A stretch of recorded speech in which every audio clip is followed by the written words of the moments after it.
That is one big pile of shit.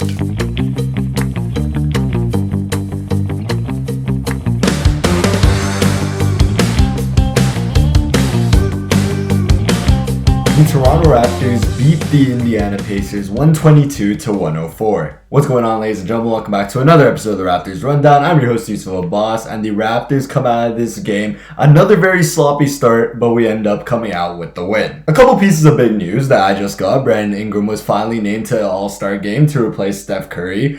He struggled in this game, but nonetheless, very well deserved. I think there were a lot of complaints about an East player replacing a West player, but I'll be completely honest, I think they ended up replacing an American player with another American player. So yeah, 100% well deserved. I was happy for him. I saw Zachary Risache replaced someone that got injured. I think AJ Mitchell. I thought it should have been Jamal Shea, but we can't be too greedy over here in Toronto. But this game, the offense was just bad, man. It was really bad to start. Everybody was missing every single shot.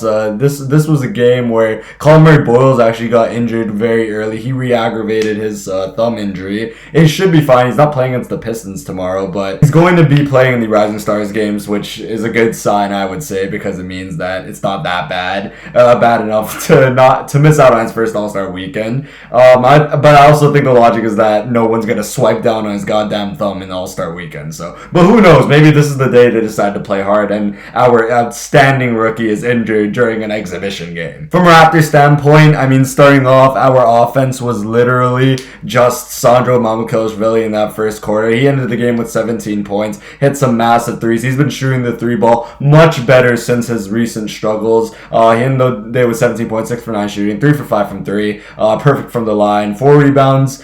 Great game from Sandro offensively. I've always said he is one of the X factors for this team and this team's success. Him and Emmanuel quickly, if they play good, this team can reach levels to where we haven't even seen this season. But if they play bad, it could lead to us losing a lot of these games. But yeah, we ended up being actually down in the half, and I think a main reason for that was Andrew Nembhard and Pascal Siakam. Now, their final stat lines don't look very impressive, but I promise you in the first half, they were absolutely torturing us. A shout out to Jacoby Walter, because an adjustment that Darko Rajakovic made was by putting Jacoby Walter on Andrew Nembhard for some heavy minutes, and he absolutely locked him up in the second half, eventually earning him the player of the game change. So shout out to Jacoby Walter. I thought he was incredible on the defensive end. Offensively, it still could use a little bit of work. We're still missing some wide open threes, him and Grady. But defensively, he was outstanding tonight. I'd say early on it was our defense. We were engaged defensively out of the half, and that actually led to our offense. But the main reason that we ended up taking the lead and blowing this game open was Scottie Barnes. He was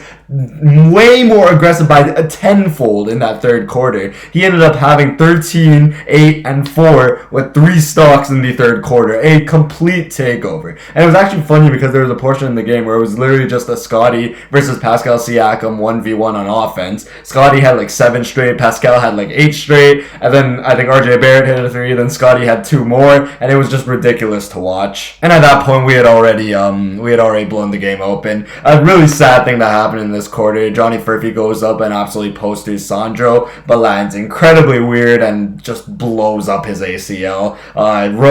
Sophomore that is now going to have to go through a major surgery on a team that's looking towards competing next year. So it's probably a rough time for him, and he was actually giving some good minutes, providing some boost off the bench. I'm sure Indiana Pacers fans were looking forward to him actually contributing off the bench next season. Now he's going to have to go through a tough recovery. That team is being screwed with all that injury, with their injury luck. But yeah, praise up to Johnny Furphy. We got the news today that it was an ACL injury. So yeah, unfortunate for him. It just sucked to watch. I knew it was an ACL instantly the way he landed. Some other highlights: RJ Barrett always tends to play well in these games.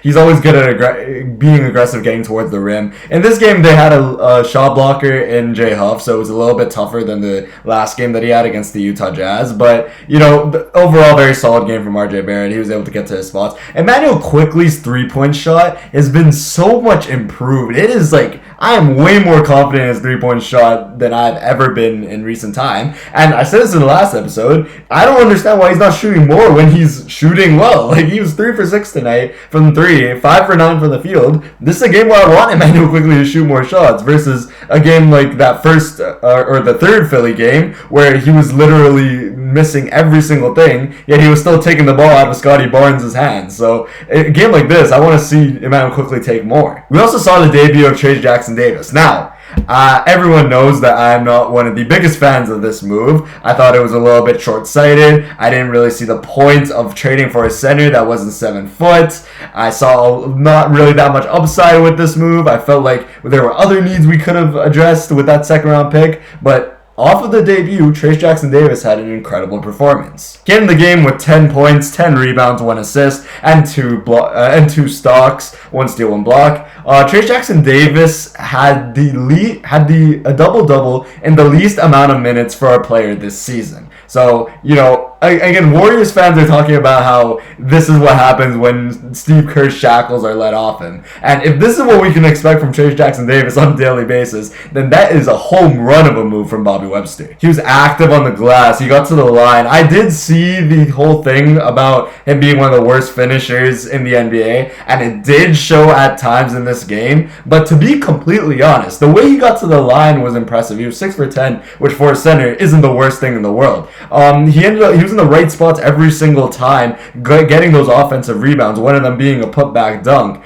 He was just always there for the offensive rebounds, and he was more than happy to kick it out. He's not forcing it back up. That's been an issue with a lot of our players. We'll get an offensive rebound and just immediately think we have to put it right back up. No, you can reset the ball like Trayce Jackson Davis did in this game. And he had a very impressive debut, and we are going to really need him in the next game against the Detroit Pistons. This is kind of random, but I'm a little bit disappointed in Jamison Battles 3. I don't know what it's at anymore, but it feels like it has declined. He went 0 for 3 in this game, and I would not have expected that to ever happen for Jamison Battles, so hopefully he can improve. It was very sad to see in this game, but yeah, I just want to put that out there. Hopefully Jamison Battle can earn some more minutes. He had 7 tonight, and he went like 0 for 3, or 0 for 4 from the field, so, and 3 of his threes were wide open. I thought a wide open Jamison Battle 3 was automatic, but apparently not as of late, so yeah, hopefully he can get that on track. And that's it for a recap for this game. The next game is a huge one, the final one before All-Star Weekend against the 1-seeded Detroit Pistons. This is a team that plays the most physical brand of basketball that I have seen in the entire NBA. Their rim protection and rebounding is so elite,